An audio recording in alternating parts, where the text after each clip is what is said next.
नमस्कार, मैं आस्था पांडे और आप देख रहे हैं सी न्यूज भारत और रुक करेंगे यूपी बुलेटिन की ओर। यूपी बुलेटिन में बात होगी झांसी की, जहां ग्राम तेजपुरा में एक गरीब मजदूर की जमीन पर कथित कब्जे का मामला सामने आया है। साथ ही बात होगी बलिया की, जहां समाजवादी पार्टी के राष्ट्रीय प्रवक्ता राजकुमार भाटी द्वारा ब्राह्मण समाज पर कथित टिप्पणी को लेकर विवाद तेज हो गया है। ऐसी तमाम खबरों पर विस्तार से करेंगे चर्चा।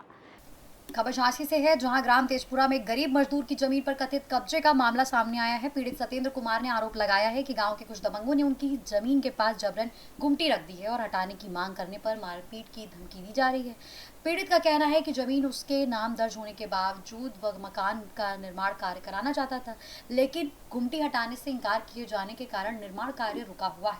मामले को लेकर वो कई बार थाना सकरार पुलिस से शिकायत कर चुका है, लेकिन अब तक कोई ठोस कार्रवाई नहीं हुई। पीड़ित परिवार ने प्रशासन से निष्पक्ष जांच कर कब्जा हटवाने और आरोपियों के खिलाफ सख्त कार्रवाई की मांग की है। नाम है आपका? क्या मामला है यहाँ, क्या समस्या हो गई? मामला ये है कि सर इसी मामले हमारी लड़की ने जमीन ली, लोग हमारे यहाँ कब्जा करे हैं, गुमटी रखे हैं। क्या नाम है इनका, कौन कब्जा किए है? ये सिंबू कुशवाहा।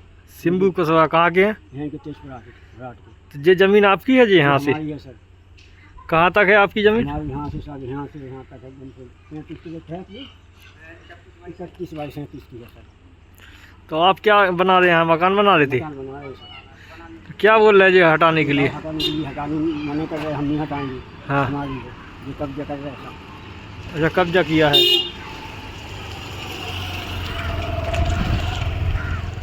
शिकायत दर्ज कराई है आपने?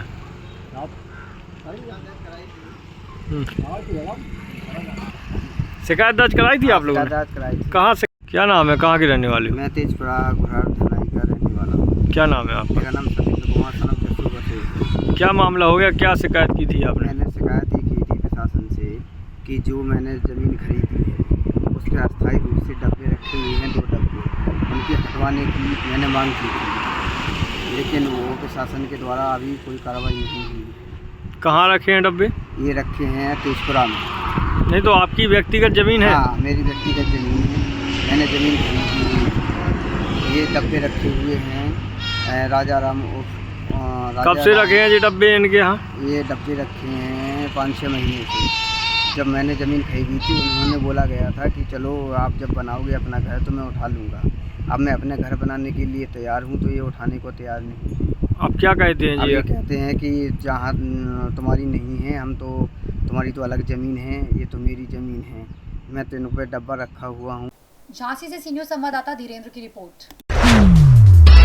खबर आ रही है बलिया से, जहां समाजवादी पार्टी के राष्ट्रीय प्रवक्ता राजकुमार भाटी द्वारा ब्राह्मण समाज पर कथित टिप्पणी को लेकर विवाद तेज हो गया है।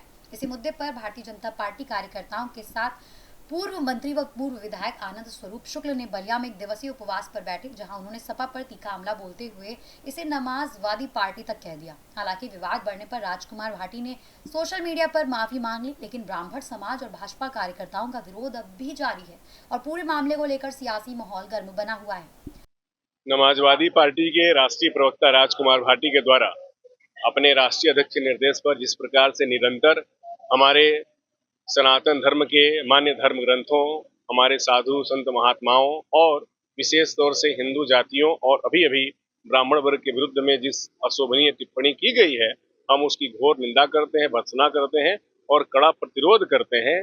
और समाजवादी पार्टी के इस कुविचार को, सनातन को कमजोर करने के लिए, हिंदुत्व को कमजोर करने के लिए, भारत को कमजोर करने के लिए जो ये साजिश उनके द्वारा की जा रही है, उनके इस कुविचार को, षड्यंत्र को उत्तर प्रदेश और बलिया के जन जन तक पहुंचाने के उद्देश्य से आज हम सभी भाजपा कार्यकर्ता यहाँ उपवास पर बैठे हुए हैं।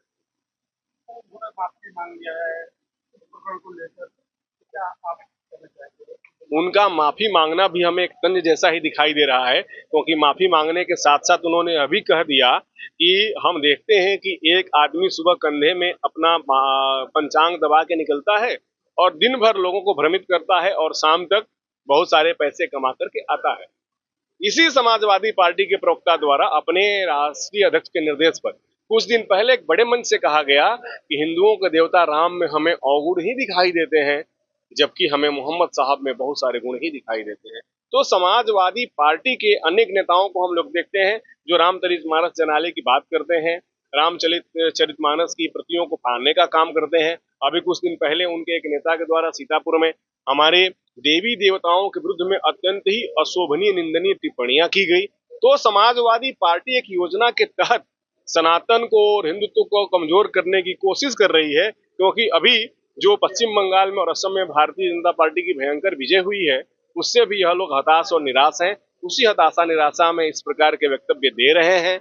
मुझे लगता है कि इस्लामिक देशों से भी समाजवादी पार्टी को पैसे मिलते हैं, जिस आधार पर वो लोग इस प्रकार की बातें करते हैं, राम के विरोध में बोलते हैं, हमारे संतों के विरोध में बोलते हैं। हम इसकी कड़ी निंदा करते हैं और उनके इस कुविचार को जन जन तक पहुंचाने के उद्देश्य से ही उपवास पर बैठे हुए हैं। बलिया से सीनियर संवाददाता आनंद दुबे की रिपोर्ट।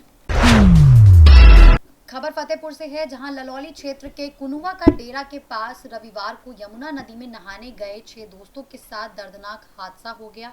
जानकारी के अनुसार सभी युवक नहाते समय गहरे पानी में चले गए, जिसमें 4 युवक की डूबकर मौत हो गई, जबकि 2 गंभीर हालत में जिला अस्पताल में भर्ती कराया गया है। मृतकों की पहचान हसीबुद्दीन, शाहिद, अंश और शान के रूप में हुई है, जो तपनी गांव के रहने वाले बताए जा रहे हैं।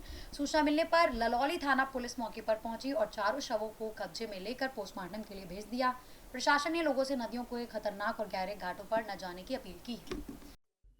आज दिनांक 17 मई 2026 को दिन में लगभग 1:30 बजे यूपी 112 के माध्यम से यह सूचना प्राप्त हुई कि रिंद नदी जो ललौली थाना अंतर्गत आती है, वहाँ पे नहाते समय तेज बहाव के कारण 6 युवक जिनकी उम्र 18 से 20 वर्ष के बीच है, डूब गए हैं। सूचना पर तत्काल यूपी 112 तथा थाना ललौली की पुलिस मौके पर पहुंची।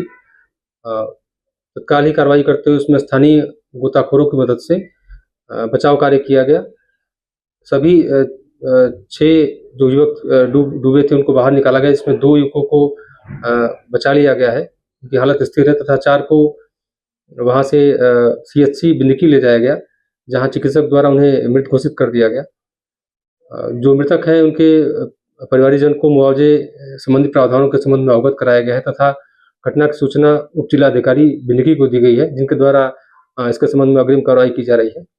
जो मृतक है उनके संबंध में पंचायतनामा की कार्रवाई की गई तथा अग्रिम विधिक कार्रवाई इसमें की जा रही है। फतेहपुर से सीनियर संवाददाता शारिफ कमर की रिपोर्ट। खबर रामपुर से है, जहां स्वार कोतवाली क्षेत्र में ट्रैफिक पुलिस ने मॉडिफाइड साइलेंसर और तेज आवाज वाले वाहनों के खिलाफ अभियान के तहत एक मॉडिफाइड बुलेट मोटरसाइकिल को पकड़कर सीज कर दिया। बताया जा रहा है कि बाइक के साइलेंसर से तेज धमाकेदार आवाज और पटाखे जैसी ध्वनि निकल रही थी, जिससे ध्वनि प्रदूषण फैल रहा था। कार्रवाई के बाद पुलिस ने वाहन चालक के खिलाफ आवश्यक कानूनी कदम उठाए और लोगों से अपील की कि वो यातायात नियमों का पालन करें तथा मॉडिफाइड साइलेंसर का उपयोग न करें। पुलिस ने स्पष्ट किया है कि यह अभियान आगे भी जारी रहेगा। रामपुर से सीनियर संवाददाता मोहम्मद तालिब की रिपोर्ट। खबर सीतापुर से है, जहां लहरपुर नगर के कन्या पाठशाला विद्यालय के सामने कथित रूप से लंबे समय से चल रहे डॉक्टर बंगाली के क्लिनिक को लेकर सवाल उठ रहे हैं। आरोप है कि क्लिनिक में बुनियादी स्वास्थ्य मानकों की अनदेखी कर मरीजों को लकड़ी की मेज पर इंजेक्शन और बोतल चढ़ाई जाती है तथा दवाएं कागज की पुड़िया में दी जाती हैं। स्थानीय लोगों ने स्वास्थ्य विभाग पर ऐसे अवैध क्लिनिकों के खिलाफ कार्रवाई में लापरवाही का आरोप लगाया है। मामले को लेकर सीएचसी अधीक्षक अरविंद वाजपेयी ने कहा कि शिकायत की जांच कर आवश्यक कार्रवाई की जाए। सीतापुर से सीनियर संवाददाता अंकित की रिपोर्ट। फिलहाल इस बुलेटिन में बस इतना ही। बाकी देश और दुनिया की तमाम बड़ी खबरों के लिए बने रहिए सी न्यूज़ भारत के साथ।